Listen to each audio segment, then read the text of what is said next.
This is the Detroit Sports Podcast Network. What's up, Detroit sports fans? Welcome to the Fan Reporter Show, made by fans for fans, powered by the Detroit Sports Podcast Network. I'm Nick, and with me, Xander's going to give us this week's topics. Well, it's trade deadline week in the NBA, and all Pistons fans are asking is, will they make a move?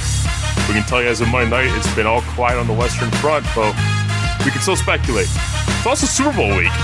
It's going to be a fun week. It's a Fan Report. Well, this is becoming almost Christmas in July for Pistons fans over the last few years as to what exactly are the Pistons going to do. In the last few years, we've seen the likes of Andre Drummond get traded away at the deadline. We've seen, that's not really the last few years, but in recent history, Derrick Rose traded away at the deadline. Blake Griffin bought out.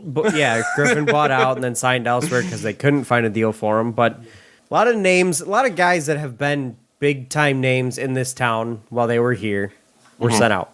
Is this deadline going to be any different? If you put any stock into the fact that there has been a lack of concrete news on the wire regarding the Pistons and Jeremy Grant or any of the names that have been thrown out there, you'd say probably not, because there hasn't been a lot of talk out there. It's been quiet.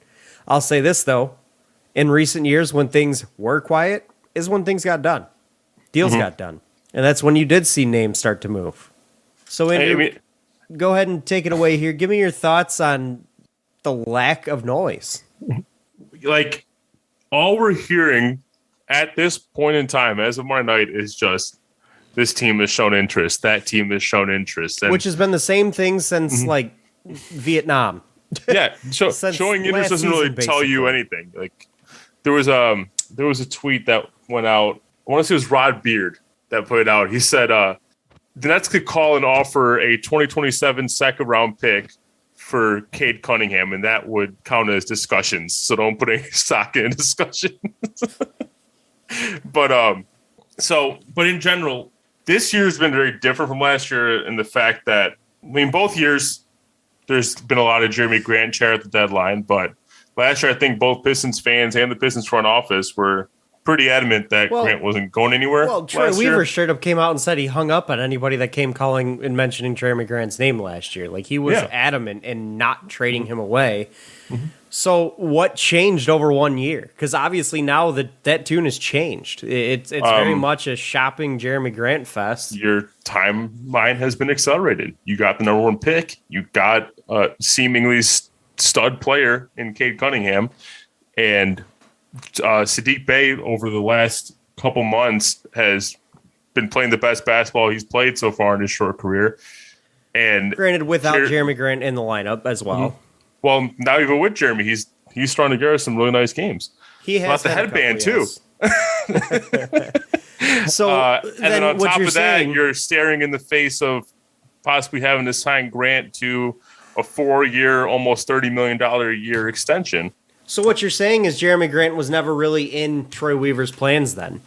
Never really in his long-term plans. He gave him the deal he wanted to get him here to effectively turn him around because he saw the talent that could be there that could lead to other assets coming in. He was brought in to be a trade chip 2 years down the road. And if that's the case, that's a lot of foresight on Troy Weaver's part. It's certainly possible, and it would make him seem super smart considering he signed Jeremy Grant for what now looks like pennies on the dollar. And it was the same contract the Nuggets offered him. He just chose to come here because he was going to be more of a focal point of the offense. Versus and he had the faith in him that if he gave him the playing time, he gave him the role, that he'd be able to parlay that into value. And that's what it's looking like is happening. But at the same time, with all the reason that Pistons fans are so excited, and I'm sure if you're listening to this, you probably are very well aware, it seems like the front office is more open to trading Jeremy Grant this year, right down to the point where it was reported that Jeremy Grant has preferred destinations. He has an idea of what kind of role he wants on a team, which is not too dissimilar from the role he has on this team. Whether that happens or not, we have yet to see. But I don't know about you, but with how quiet it's been and nothing like concrete ever coming through, I'm starting to have my doubts that Jeremy Grant's actually going to be moved by the deadline.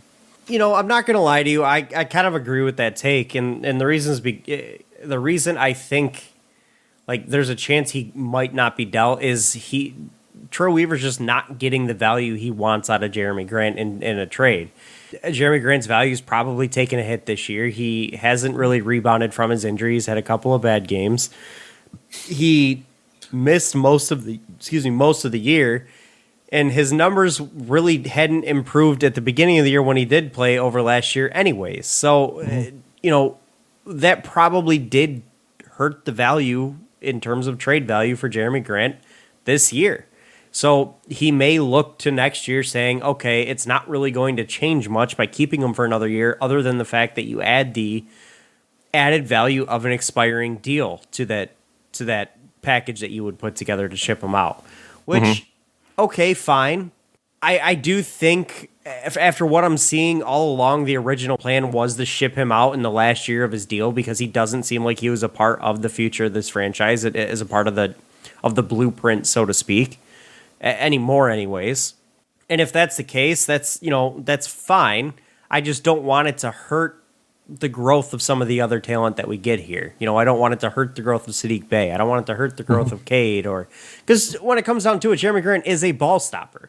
And he has been very much a ball stopper in this offense, which takes the ball out of the hands of guys like Cade and Sadiq and Killian also. But I definitely don't want to ship him out for nothing, for just take what you can get type of offer. But looking at and this is kind of a question I have for you, looking at what guys like Karis LeVert, Norm Powell returned, are you tempering your expectations in Jeremy Grant's a little bit in his return?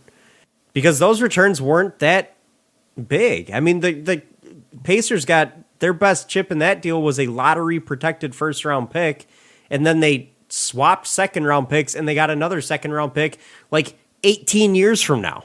Well, it's actually only 5, and yeah, they had Ricky Rubio, who's out for the year. So what did they really add in that deal besides a lottery protected first, which isn't going to convey this year because the Cavs aren't going to be a lottery team. They're in the playoffs. So what did they really get this in this deal?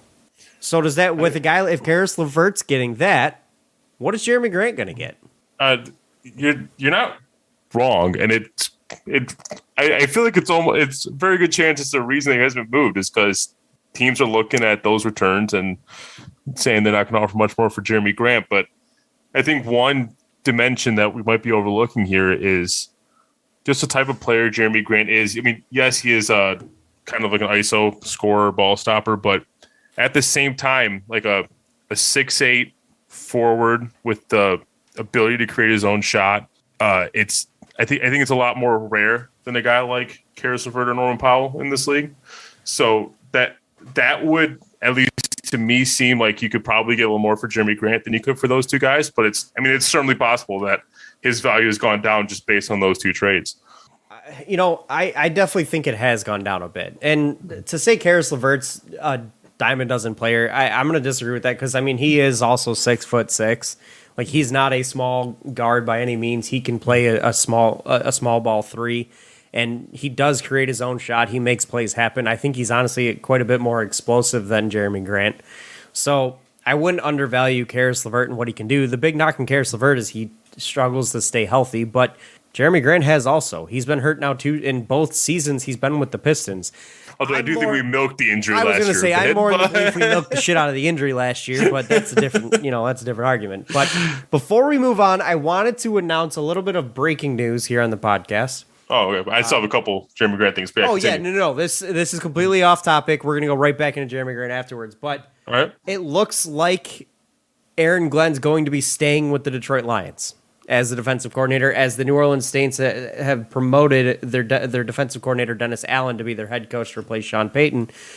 So Aaron Glenn had been interviewing for that head coaching job down in New Orleans, which is where he came from. He was, I believe, the defensive backs coach there, so it looks like he will be staying, unless he takes a lateral move, but it does look like he will be staying here in Detroit as a defensive coordinator. So all of us can now breathe a sigh of relief. And you already did. So I really thought that he was actually going to get that head coach because I'm like, I did too. The Saints are seeing what slipped through their fingers basically when Dan Campbell brought him over, and now they have that vacancy. And if the Saints offer him that vacancy, there's no way he's saying right. no. And that was kind of my thought process too. The Saints knew they had a really good coach there. They wanted to get him over somewhere where he can earn a little bit of a stripes. They probably didn't expect Sean Payton to retire that quickly or that soon. So I think their plan was to bring back Aaron Glenn. And the reason I thought that is because very rarely do you see a first-time defensive coordinator get head coaching interviews after just 1 year. Mm-hmm. So that told me right there that, okay, they're serious about bringing him in. They may actually offer him this contract. Well, they didn't. So we're lucky. I'm very glad they didn't. I like Aaron Glenn. I want him to stick around. I 100% agree. So let's kick back over to the Pistons and Jeremy Grant here. So give me your thoughts. One thing that I did want to throw out there, just to kind of gauge exactly where you think his trade value is at. So James Edwards kind of put out his NBA trade deadline guide today, and it was more just kind of high level, just what the market looks like and all that. But he did throw out one trade scenario. Now, this isn't like him reporting anything like that. This is just him saying what kind of value you could probably get for Jeremy Grant right now based on similar trades that have happened. And he did a trade with Jeremy Grant to the Grizzlies, with the Pistons getting back Kyle Anderson, Jarrett Culver, and 2 of the 3 first-round picks that the Grizzlies have in this year's draft, which would be their pick and Utah's pick, which would probably be the worst 2 of the 3 because they also have the Lakers pick, and Lakers pick looks like it's going to be the best one of the 3. But it is 2 first-round picks, though. In all honesty, that's probably better than most of what we've gotten. Yeah, Kyle Anderson's contract is not good. It's up after this year. It's $10 million. Oh, it is. It is. I thought he was under for another 3. I could be wrong. I thought it was I thought he was expiring. But no, it is up after this year. You're right. So you're getting an expiring deal, and you're getting 2 first-round picks, albeit back end of the first. But you can package those. Maybe get a pick next year if you wanted to. You can package them, move up into the teens. There's a lot you can do with that, and we know Troy Weaver's a wizard when it comes to trading in the draft. So I actually like this deal a lot. And I'll be honest with you, I think it's actually more value than I was thinking Jeremy Grant was going to get.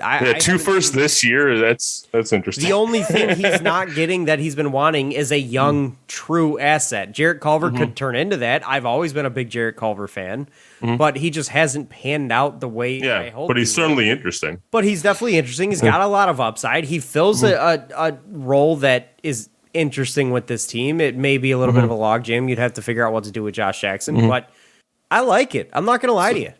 So the fact that both first round picks are probably going to be somewhere around the mid-20s doesn't scare you off of this one? No, frankly, I've started to temper my expectations to say, okay, we are getting either an unprotected first round pick or a true good young asset, not both. Just based on what I've seen in the returns for Karis LeVert and Norm Powell. That's just kind of what I've tempered my expectations to. Do I think he's worth more than that? Yes, I do. But it's I've started to think more on that route of, okay, this is probably what we'll end up with. I want this, but we'll probably end up with this. So to say that we get 2 first-round picks with it, and like I said, we can package those 2 to move up into the teens if we wanted to. That's definitely a possibility, and I would argue a likelihood. Troy Weaver, So, frankly, I do like this trade. To tell me that we get a first, potentially mid-teens first-round pick and a shot at Jarrett Culver, that doesn't bother me. No, I 100% agree, and I think the fact that both firsts are in the 20s makes this a little more realistic. Yes, considering you're not getting like a top 5 or top 10 pick for Jeremy Grant, but you weren't getting that anyways. Jarrett Culver is probably on the lower end of young assets that one would target. But all this tells me though is, if not saying this is an actual trade, but if this is kind of where the value is at for Jeremy Grant, I hope to God we move him by Thursday's deadline. But again, there's no actual report saying this is his real value. But that leads me to my next question for you. And that's saying, if we don't move Jeremy Grant by Thursday's deadline, do you think we actually sign him to an extension this offseason? I'll be honest with you, I hope not. Because think about it this way. When did the Pistons play their best basketball this season? December and January specifically, late December and then January. Who was not in the lineup while they played their best basketball of the year? Jeremy Grant Exactly. would be the answer, sir. Exactly. I'm not saying that this team can't succeed with Jeremy Grant in the lineup. I just think his role will have to diminish, especially on the offense side of the ball, drastically. The ball's got to be in the hands of guys like Cade Cunningham and Saddiq Bey and whoever they get in this draft for this team to succeed. And I think January, that month there, kind of proved that. Because they did. I'm not saying they played good basketball, but the basketball that they played in the month of January was a hell of a lot better, albeit inconsistent, but a hell of a lot better than what they played in, whatever other months, November, even early December, and even now, starting in February, as Jeremy Grant's got back, they've not played great basketball. Great basketball. I mean, I wasn't mad about how they played some of the games, but they have not played great basketball since Jeremy Grant's been back. And I know Cade's been hurt, and if Cade's not in the lineup, good luck. But regardless, I think the path to success for this team does not have Jeremy Grant as a focal point. He can play the role he could play the role that he played in Denver here, and he can be successful, and this team can be successful. But if you're asking him, because he's not a lights out spot up shooter, which is what he probably would have to be with a Cade Cunningham in this line. The shooting splits have actually gone down this year. Exactly. So, frankly, as good of a player as he is, and as much as I like him, because I love him. I'll be honest with you, as of last year, I thought he was going to be the first Pistons jersey I bought since the Going to Work crew. Now it's not the case. Now it's definitely Cade Cunningham. But I don't see room in this lineup with the talent that we have here for a guy like Jeremy Grant. And frankly, the metrics show this. He is a ball stopper. He takes the ball out of the hands of guys that perform at an equal or better level than him and are younger than him, who are guys we are building around with this franchise in Saddiq Bey and Cade Cunningham. He makes it a little bit difficult to play alongside him for those guys, especially for Saddiq, and we saw that this year. Yeah. And now Saddiq, since Jeremy Grant's been back, again, he's 3 out of 4 games he scored 20-plus points. He had a game with 21, 13, and 8. He had a game where he had 24 points after scoring all of them basically in the second half. He's strung together 7 quick ones to close out the second quarter. But in those games, the ball has been in his hands more than exactly. So that's all I was getting at. In those games, Jeremy Grant has only hit 21. He's averaged 14.3 points per game as opposed to Saddiq's 18. Basically, Jeremy Grant is a good 5 points below his scoring average in those last 4 games, and he's only shooting 36% of the field in those games. So it's not. Our worry has always been that with Jeremy Grant back, the two, Jeremy Grant and Saddiq Bey, can't coexist because Jeremy Grant's going to hog the ball and Saddiq is not going to get the reps up and is going to play poorly. Now we're seeing almost the opposite, where it's Saddiq that's starting to thrive while Jeremy Grant is starting to fall a bit. And I mean, obviously that makes Jeremy Grant all the more expendable. I'm just hoping we're not hurting his trade value this week. No, I mean, I completely agree. And also, we haven't won since Jeremy Grant's been back. We also haven't really had Cade. So I'll be honest with you. I don't think this team really wins many games without Cade in the lineup. He is far and away their best player, and there's no question about it. The team is 10 times better with Cade Cunningham on the floor than they are without him. And that's also way more fun to watch with Cade Cunningham. Also agree. Floor. Not saying the other guys can't play well, because they can. He's just that good. But no, to answer your question, I really hope we don't offer Jeremy Grant an extension. Not saying he doesn't deserve it. I'm just saying I don't think he doesn't. I don't think he fits in the plans that I have envisioned for this team, especially with what I expect us to go after in the offseason, especially with the role I want Saddiq to play, especially just with what I've seen on the floor this year. I don't see it with Jeremy Grant in the future of this team. I mean, I agree. And a lot of it also has to do with the fact that not just the roles that these guys have on the team, but we're going to need that money down the line to 100% extend guys as like early Sadiq, as this like offseason. Cade. Well, we could need that money as early as this off-season signings, and then not to mention you're headed for another probably high lottery pick this year too. So, and hopefully that's a guy worth re-signing. So, you're going to need that money down the road. Both are intriguing to me. Smith. Rico Beard from the 97.1 show, the afternoon show, gave an interesting comparison for Jaden Ivey. He said, for all the Jalen Green fans out there, guys who want a Jalen Green, Jaden Ivey is everything Jalen Green is, but this guy can actually play basketball.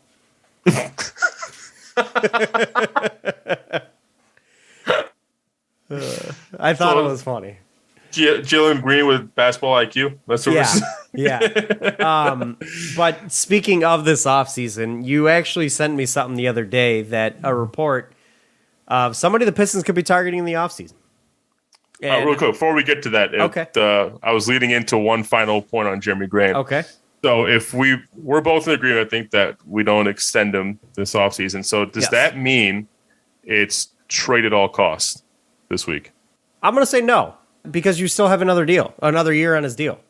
Mm-hmm. And you could argue that the trade value, regardless of what he does next year, goes up because he's an expiring deal and an expensive expiring deal, a $20 million one. So next year's deadline, I'd probably say trade at all costs. Get what you can get, but with the value that's there at a $20 million expiring deal, you're probably going to get quite a bit. So, no, I'm not saying you have to trade Jeremy Grant this deadline. I think the sense of urgency goes up to move him in the offseason or to move him at next year's deadline. I would say if we don't move him in my opinion, if we don't move him at this deadline, the offseason's when we got to do it. Because I think his value will be very high. Because he is a 1 year, full year rental for a contending team, or he's an expiring deal for a team just looking to rebuild. So took the words right out of my mouth. I think that's what we got to look at if we do not trade him this deadline. Yep, I have nothing else to add. You said exactly what I was getting to. So, but to go back to what I had just brought up, the Pistons are rumored to be interested in a certain player this offseason who is an unrestricted free agent, and that's Mitchell Robinson, a 7-foot tall center from New York. Andrew, I'm curious to hear your thoughts. Does Mitchell Robinson excite you with this team? There's a lot that excites me about Mitchell Robinson. He brings some very specific things that I've been looking for with this team. Yes. That's length, post presence, defense. However, the injury history worries me a lot. Yes. He has yet to even play 70 games in a season. He played a combined between this season and last season. He has still yet to play a combined 80 games if you combine the two seasons together. Same with Killian. Yeah, the same with Killian. Killian's played 66 games in his entire career so far? Total, yes. Yeah. So that's the only part that worries me is the fact that if you do sign him, I do feel like a guy of his potential, at least, is probably going to command some money on the open market. And I just am wary about tying a lot of money to a guy that might not see the floor that much, not due to lack of talent, but more due to lack of ability to get on the floor. That's the part that worries me. So for me, it's going to depend on what we're paying him. So he doesn't excite me as much, even from a talent perspective, because Mitchell Robinson is a solid player. He does fill holes on this team. But for what I would expect him to command in the offseason, which I've heard is somewhere in the realm of $10 to $15 million a year. You said 10 to 15? Yes, 10 to 15 mil a year, which isn't that expensive in the grand scheme of things. It was actually right around what I was hoping to be able to pay him. It was like right in that range. The reason I don't get excited about that is because of the fact that I believe the Pistons will have about $32.5 million in cap space this offseason. I would rather spend that $32.5 million on a potential, I don't want to say cornerstone piece, but a focal piece, like a focal point piece of this team moving forward. Who is going to be, than to spend it on two guys at 15 mil who are just going to play second, not necessarily even second fiddle, but like be role players on this team. Because Mitchell Robinson plays his roles well. One, you mentioned he does often get hurt, but also he doesn't make or break a game.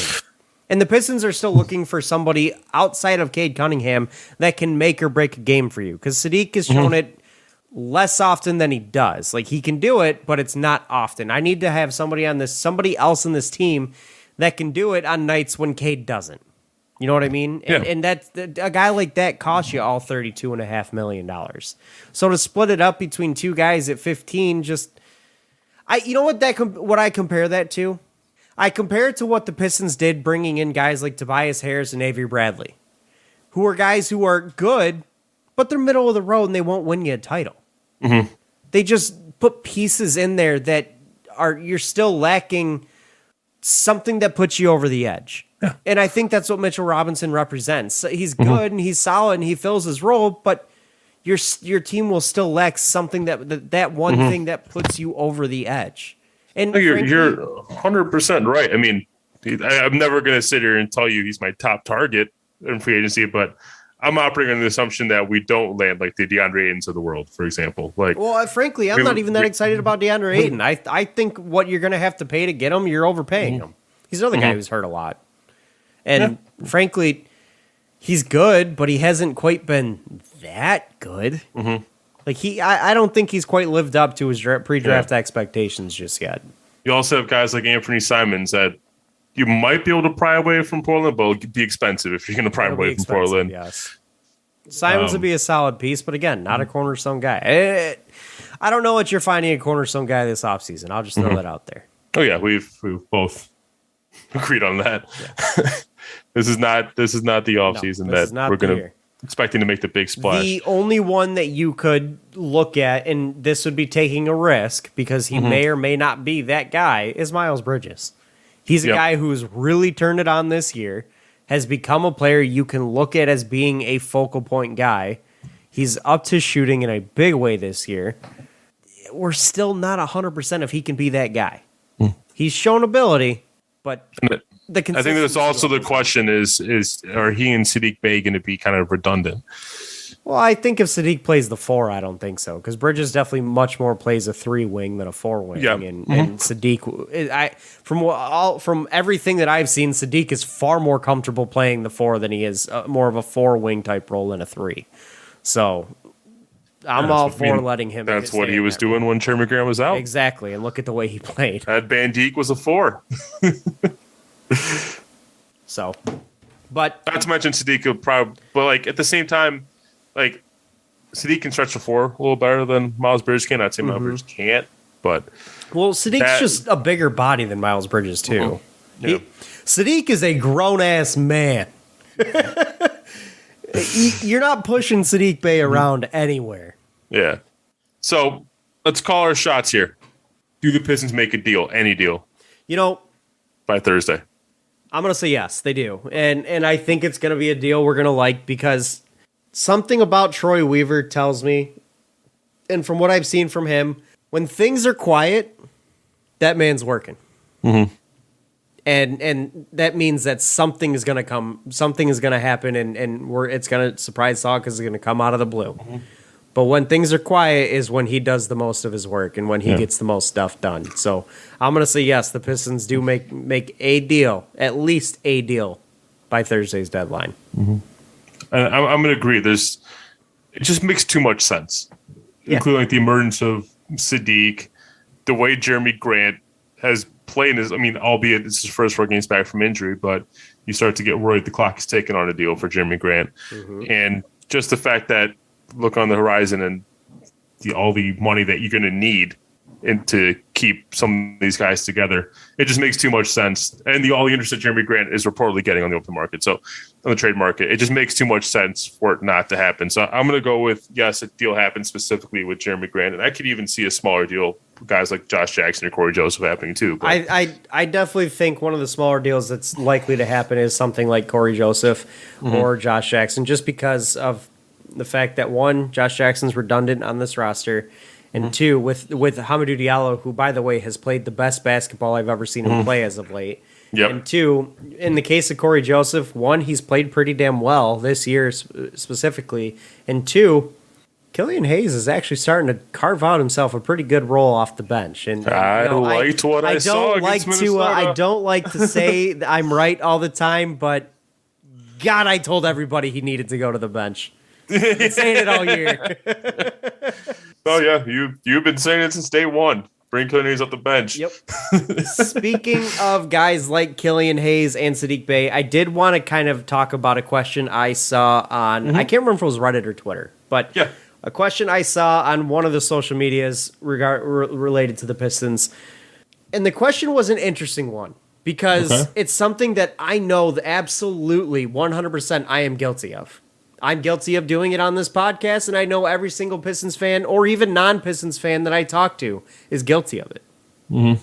Why is it that we refuse, or not necessarily refuse, but why do we not give Saddiq Bey and Isaiah Stewart the same leeway that we give to guys like Killian Hayes and Cade Cunningham, the same leeway to make mistakes? Why do we have these expectations for guys like Saddiq Bey and Isaiah Stewart to be so high as of right now compared to guys like Killian Hayes and Cade Cunningham? Because I see people say, Cade's only 20, Killian's only 20, he's allowed to make mistakes, he's still young, he's coming to his own. But we also, on the other side of the coin, have Pistons fans saying they want to get rid of Isaiah Stewart because he ain't it. And I'll be honest with you, I'm guilty of that. I'm not saying I don't think I've said I want to get rid of him, but I've definitely said I don't know if he's the guy. I think Saddiq Bey also gets a lot of the flack that he's not given time to grow in this league. Came in the same draft as 3 of those 4 guys. Yep. Why do we not give those 2 guys the same leeway that we give Killian and Cade? I think it's all about expectation. So coming into this season, obviously Killian Hayes, injured half of the season last year, but obviously didn't have the greatest season too. Meanwhile, Saddiq and Isaiah Stewart both on all rookie teams. And then you're looking for both of them to take this next step. You're looking for an improvement over their all rookie seasons. Now, Saddiq to start looked worse, and that got a lot of Pistons fans frustrated. Pistons fans are already, Killian Hayes was going from the bottom floor below the basement. So like it was like any improvement is an improvement with Killian Hayes. So like that's where the patience lied there. But with like someone like Saddiq, when you saw the regression in the beginning of the season, a lot of fans were starting to panic about that. And then with Isaiah Stewart, people were looking to see progression, and he looked very much the same as he did last year. It seemed pretty linear, pretty lateral. If not, so I step back in Saddiq's case. So I do think a lot of it was just based on heightened expectations for those two coming into this season. Now, Saddiq has fulfilled those at this point. Isaiah is starting to pump it up a little bit over these last few weeks. But yeah, I still to this, I'll probably say still up to like last week, I've been seeing Isaiah Stewart catch some flack from Pistons fans. And I mean, you're 100% right. It's not fair to these guys what the expectations were for them coming into the season, but that's just kind of the reality of it. Fans are fanatics. With that question though, why do we give guys like Cade Cunningham so much leeway? Like nobody has more expectation on this team than to perform than Cade Cunningham, but he gets tons of leeway to grow. The leeway I see with Cade Cunningham is like, you see those turnovers or anytime he makes a bad decision and just say it's a rookie mistake. He's starting to be the NBA. I don't think that same leeway is going to happen next season.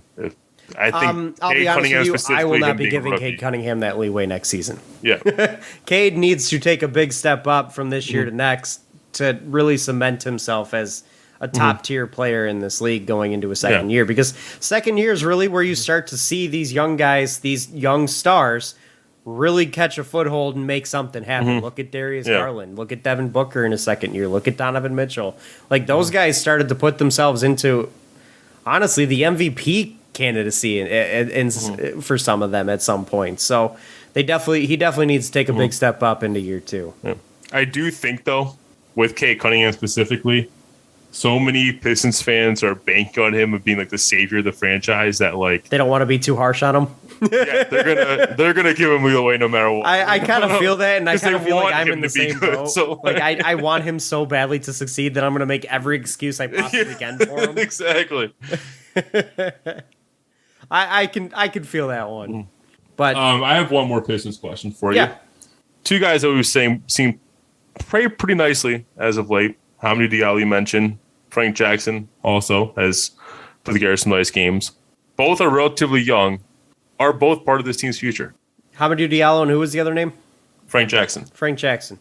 I think in the case of Hamidou Diallo, he absolutely is a part of the future of this team and I've really started to see it more and more as of late, just based on the role he's been playing. Sure, he only played 20 plus minutes in the last game, but he's starting to make a bigger impact on the floor with this team than he has in recent years, and a lot of it has to do with how big of a step up over the last few months, but how big of a step up he's taken as of late. Like, he's played some damn good ball, and he's earned the role that he's gotten, and he's definitely separated himself from guys like Josh Jackson in terms of who gets the playing time there.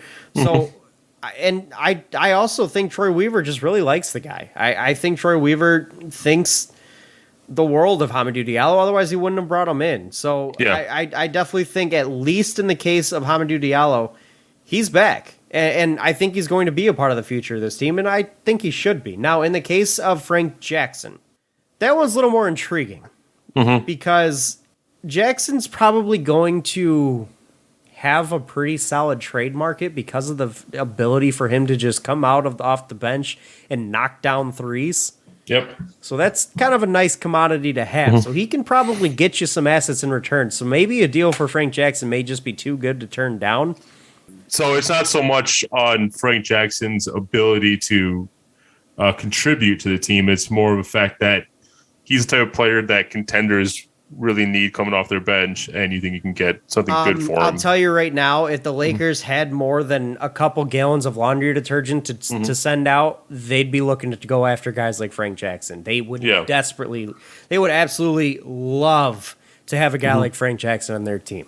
I mean, I think you're spot on. Like, Hamid has a level of athleticism that no one else on this team has. He can score in ways other people on this team can't score. And he's just been the most dynamic player, both off the bench and one of the most dynamic players in our starting lineup. Dynamic doesn't mean best, but it means dynamic. And what he can do on the defensive end is also highly valuable. And you're seeing the upward trajectory just this season. It's getting more and more confusing why he was buried on the bench to start the year. I still don't understand that whole ordeal. Frank Jackson, like a 23-year-old who, I mean, last couple games he's cooled down a bit, but he's coming off a string of 5 games where he was averaging 16 points off the bench in 22 minutes off the bench. Those are guys that are highly valuable in this league, especially someone as young as Frank Jackson. But like you said, and as cheap as he is too. But like you said, yeah, that's a guy that might command some serious value in the trade market. That may just be too good to give up because, it's not like you can't find a guy like Frank Jackson when you need him. Right now, the Pistons don't necessarily need a guy like that on their roster to succeed because they're not succeeding regardless. So if the right deal comes along, they may be willing to part with him. And you know what? That's okay. Yes, I'll miss him, but that's okay. And, when the time comes where the Pistons are looking to win, they'll look for a guy like Frank Jackson out there, and we'll probably say, why the hell did we trade this guy? Well, we had a reason at the time. But for right here, right now, if the right deal comes along, I'm not going to be angry if we do end up trading him. Yeah. And I think it's very possible that it happens. And by that same note, I've done like a full 180 on Frank Jackson this year. Like, I'll be fully happy to have him on this team for the foreseeable future too. So 100% I would be also. He was a tank buster last year, but now that like I'm not like in the active tanking mindset, like I like him coming off the bench. The reason I say that like if we do trade him, I won't be mad is because of the deal we'd get, is because of the fact that guys like Frank Jackson are desired in this league. Like that, teams want him, and eventually this Pistons team will wish they had a guy like that if they don't still have him. So keeping him around, I ain't gonna be mad about that. No way. Yeah. But that's all I got on the Pistons. That pretty much covers our Pistons talk. So I wanted to kind of close things out this week with talking about the Super Bowl. Big game. Big game this weekend. Sorry, are we not allowed to say the S word, SB word? I don't know. This is an uncensored podcast. We can say what we want. Are we not allowed to say that because of copyrights? I have no idea. I know some broadcast can't say. I have no idea. Anyways, the big game is this upcoming weekend, and obviously Lions fans have their own personal connection to it this year. It is the first time that they can honestly say that somebody that they have rooted for the past 12 years in this town is arguably the most influential person in the outcome of this year's Super Bowl in Matthew Stafford.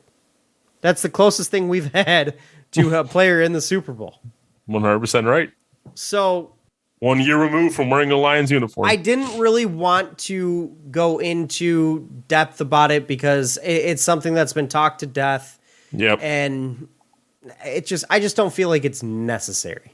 So with that being said, all I really want to do is give our predictions. I want to, give our picks, give our thoughts, and what do we think happens? So Andrew, go ahead. Well, right now it's Rams -4 is the spread. The over-under is set at 48.5. I think when the Rams are on, they score. They're one of the hardest teams to beat in this league. The problem with the Rams are they're not always on. The thing is, in the Super Bowl, I'm always betting on a team being on. This seems like the most basic argument ever, but I'm going with the team that seems clearly better to me on paper, and that's the Los Angeles Rams. And I'll take the 4 points too. I'll lay the 4. Laying the 4 and taking the Rams. I mean, and when I actually put money down this, I'm probably going to take it down to 2.5. But I would, if I had to, I'd lay the 4. Looking at the Bengals, and they're a great story in themselves, absolutely. They're coming from where they were, bringing in Joe Burrow, and then being this, essentially playing with house money to get where they are. It's a great story. They're also a really good football team, and they've proven that in these playoffs, beating some really good football teams. However, I don't think that there is a team that they have faced this year that is as complete as the Los Angeles Rams. They've played better quarterbacks than Matthew Stafford. Hell, they did last week. But in terms of a full team, I don't think they've seen a team like this. And frankly, the Rams can beat you in multiple different ways. They can shut your offense down, or they can put up a ton of points on you. And I just don't know if Cincinnati is going to be able to compete with that. I don't think they can keep up with that. Lack of experience at the quarterback position. Granted, you could also argue the lack of experience at this level for the Rams quarterback, and Matthew Stafford's also going to be prevalent. And I think it will be. I think both quarterbacks will make mistakes, and we'll see some sloppy play. But when it all comes down to it, talent wins, and the Rams have too much of it. So I'll take the Rams, and I'll agree with you. I'll lay the 4 also. Here's an interesting thing real quick I just want to throw out there on the 4-point spread, because it's been bet up to 4. Since 2000, any team that has had that's been a 4-point or more favorite has a record of 2-10-1 against the spread. 2-10-1. Yep. Wow. That's kind of surprising. Right? So underdogs have been winning when the spread's that big. It's kind of, wow. Because it's a Super Bowl. I mean... Right. No, both teams are going to play that absolute best. In all reality, that is a lot of points for what should be the top 2 teams in the NFL going at it. That's a lot of points for that, but that still shocks me. I just don't fully buy the Bengals as a Super Bowl team. I don't know. I guess. I mean, they were plus 15,000 Super Bowl odds to start the year. And that's a fair point. But you got to give them credit where credit's due. They earned their spot. They had a hell of a season and got to where they are because of the play that they've put on the field. So they've earned their spot. They weren't given their spot, but the Rams just look like such a better team. But when the Rams aren't on, though, it's a completely different argument. You know, if the Rams don't play well, then absolutely the Bengals could potentially sneak in to win this game. But it's going to take a hell of a performance from that team to make it happen for sure. No, I'm not going to lie to you. I might be looking more to the halftime show, more forward to the halftime show As than even in the Super Bowl. I'd have to agree with you. We do have some halftime props, courtesy of The Athletic. You want to take some stabs at them before we close out? Let's do it. So, as you all know, the halftime show consists of Eminem, Dr. Dre, Kendrick Lamar, Snoop Dogg, Mary J. Blige. First prop here is, which of those artists is going to perform first? The favorite currently is Mary J. Blige at plus 150, followed by Kendrick at plus 225, Snoop at plus 325, Dr. Dre at plus 450, and Eminem at plus 500. I'm going to go based off of what I want to see happen because I think it would be awesome. I think the whole show is going to start out with Eminem and Dr. Dre doing Forgot About Dre. I just think an opening like that would be so sick and would honestly follow kind of in line because not that many people in entertainment talk about Dr. Dre anymore and oh shit, he's here. Like that would just be a moment that would electrify everybody. And frankly, as a, I love that song personally, but as a fan, for them to start a show that way would just make me go nuts. I mean, one could argue Dr. Dre's bigger legacy is his signees in like Eminem and Kendrick. Right. Than what any songs he put out solo or with NWA. That could be blasphemy, but I mean, he quite literally signed. In terms of how big they've gotten, two rappers that'll go down as two of the greatest rappers of all time. So, so then, with that being said, then I guess you'd probably say take Eminem at plus 500 because if both Dre and Eminem are coming out, I would assume both would pay out, right? I would think so. So you would take the longer odds. Yeah, I'd probably take a longer odds. Mary J. Why is Mary J. Blige the favorite? Was she supposed to be the headliner? She's the least. I guess she's the least anticipated of the five. So you throw the. So wouldn't you want the most anticipated, on the stage, the longest? You leave them in anticipation. But then they're only there for 30 seconds. Well, you're assuming they're all going to be on stage together. Like maybe they rotate out. I know. Maybe Mary J. Blige starts and then Kendrick Lamar goes on. We're and only going to see the guys I really want to see for 30 seconds. That's no fun. Well, that kind of leads to the next thing here is, do you think all five actually are on stage at the same time for a song at some point? Yes is plus 150. No is minus 200. Yes, I do. Is there a song they all had? No, but they will fucking make one up. They will just do one together. Maybe not. I don't know. I'm voting with my heart here. I just want to see it. I agree. Oh yeah, I didn't even get my thing. I'll take the favorite and Mary J. Blige to open. Well, actually, you know what? No, I'm taking Dr. Dre to open. Here's why. This is Dr. Dre and Friends, so I can definitely see Dr. Dre opening and then kind of introducing everyone as they come up, kind of thing. Like give it up for Snoop or give it up for Kendrick or Eminem, and kind of thing. Dr. Dre says, when I first saw you, you were still in diapers. Like him bringing all those guys out, kind of thing. So I'm going to go with Dr. Dre opens at plus 450. All right. I like it. So technically we could both win. We could both win. I like it. But in terms of all five artists collaborate together for one song, have we ever had a Super Bowl performance where all the performers were on stage at once at some point? Well, I mean, didn't we have a performance, the one with Beyonce and Bruno Mars did portions of their show together, and then I'm saying I don't think we've had one where there hasn't happened. Who was with Shakira the one year? Who came out with Shakira? J-Lo. They were on stage together. So I'm saying, has there ever been a performance where it didn't happen, where all the performers weren't on stage at some point together? I think there was one time, and it was fairly recent. I can't remember who it was, but I think there was one time. I remember saying, "What the hell? That was stupid. Why didn't they do that?" Either way, I'm taking the yes at plus 150. Yeah. All right, here's an interesting one. How many songs will be played? The over-under is set at 8.5. For reference, it was 9 last year and 14 2 years ago with Shakira and J-Lo. So the over on that the over has hit 2 years in a row based on the 8.5 number. I'm going to say over. I think it's going to be 9. I think it'll just hit the over. Considering it's 5 people, I think I'm going to go the over as well. Yeah. this is what confuses me is the odds on this. It's the over is at minus 300 with the under at plus 220, which just tells me that the line is wrong. Like, if the odds are swung that far either way, like I think you might want to move the line a little bit. Yeah. All right, next one. Will Snoop Dogg smoke on stage? Oh, that's an interesting one. This is a clash of who you think will win out, Snoop or the NFL. I think it's what it comes down to. See, okay, part of me wants to say Snoop doesn't give a shit. Exactly, that's where I'm at. So, like, I feel like he will, but I don't know. Yeah, he probably will.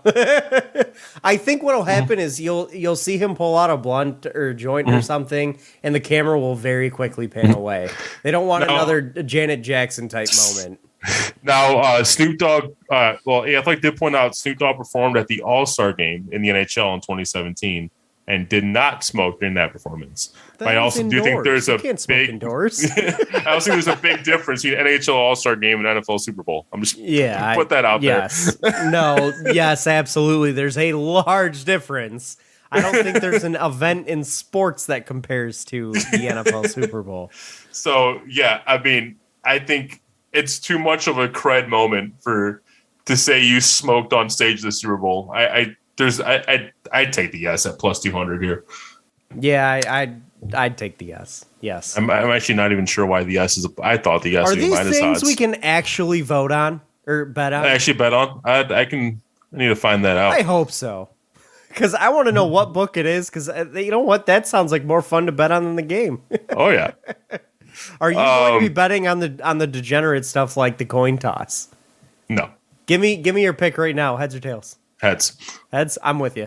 But like I think the Athletic is partnered with BetMGM. I want to say so. Maybe these could be on BetMGM, but I don't know.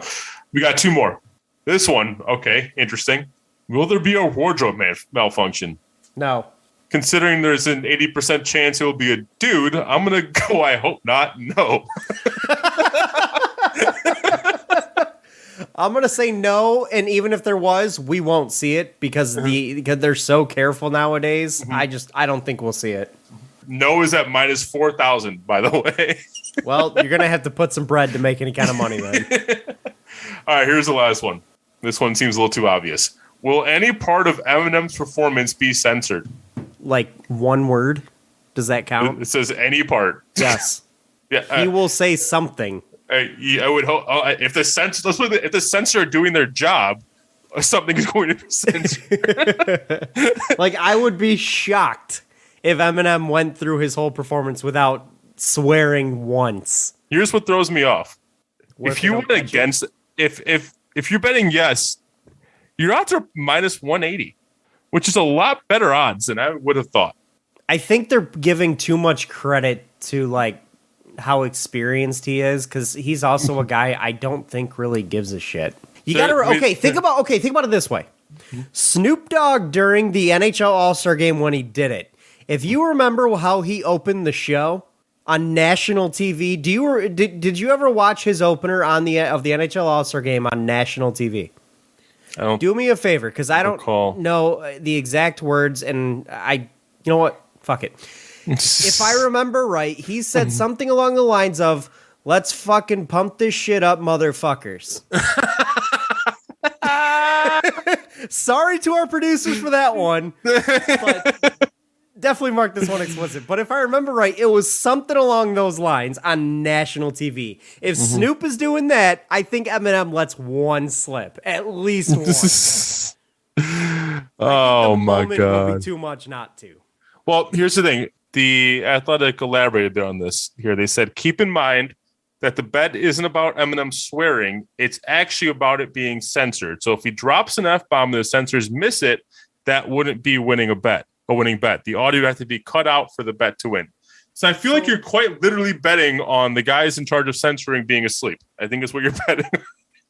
Yeah. Because I think it's almost a given, like a guarantee that he's going to swear. It's just whether or not the guys who are censoring things catch it. And I'll be honest with you. They're going to be on high alert. Well, after the Janet Jackson situation, they've been on high alert for the Super Bowl since. So I think that there's no doubt that they'll be in their best best performance out of the censorship team that you will have in the last 2 decades. Yeah. Because when you have Snoop Dogg, Eminem, and Dr. Dre on the stage, you gotta be careful. I think just Snoop Dogg alone being on the stage has those guys in high alert. Like, we've seen him do this before. We all know what happened at the NHL All-Star game. They ain't gonna take that kind of risk. The NFL tries to protect the shield way too much. I just need to find where these bets are happening. I would throw some big cash down on the Eminem being censored for minus 180. Are you kidding me? Yeah, that might be worth a pretty sizable play. It'd be the first time we're cheering for something getting bleeped out of an Eminem performance. Oh, I know. That was a cut. Did you hear it? Let's go. Oh, man. Let me ask you this, and we can close it out on this, because you have no more, right? No. All right, so we can close it out on this. One last question. Is this the most excited you've been for a Super Bowl All-Star game in your life? Yes. I mean, Super Bowl halftime, Shaman? Yeah. Super Bowl All-Star game. Super Bowl halftime show. It basically is an all-star game in the music industry. Yeah. But Super Bowl halftime show. I mean, yes. This is... let's put it this way. I'd been waiting... Kendrick Lamar, the Super Bowl halftime show was like a top 3... I always felt like he was in too much of a niche role to ever do. Me too. I didn't think it would ever happen. Putting him alongside the names that he's in allows him to get in. So, yeah, I agree with you. This is by far the most excited that I've ever been for a halftime show in the Super Bowl, hands down. Yeah, everybody better shut the hell up when the halftime show comes on. That's all I'm saying. Yeah, yeah. All right, guys, that is going to close it out for this week, guys. Man. We hope. Last time I was this excited was during a halftime show. Janet was Jackson? during Shakira. No, Shakira. And I wasn't anticipating it as much, but I was very hyped during that. What, when Shakira and J-Lo started doing their thing? Especially when Shakira broke out the Arabic belly dance. Oh yeah. Oh yeah. That was excited for different reasons. Anyways, that is going to close out for this week, guys. Thank you for listening. We hope you guys enjoy the Super Bowl and make plenty of money on it. It's obviously one of the biggest weeks in sports. So whatever you do, have fun, stay safe, and thank you for listening. We'll catch you guys next week. This has been the Fan Reporters by fans. For fans. Follow us on Twitter at RealFanReport. Thank you to you, Andrew. Thank you guys for listening. Thank you to Detroit Sports Podcast as always. We will catch you guys after the big game. Have a good one. Peace out. Peace.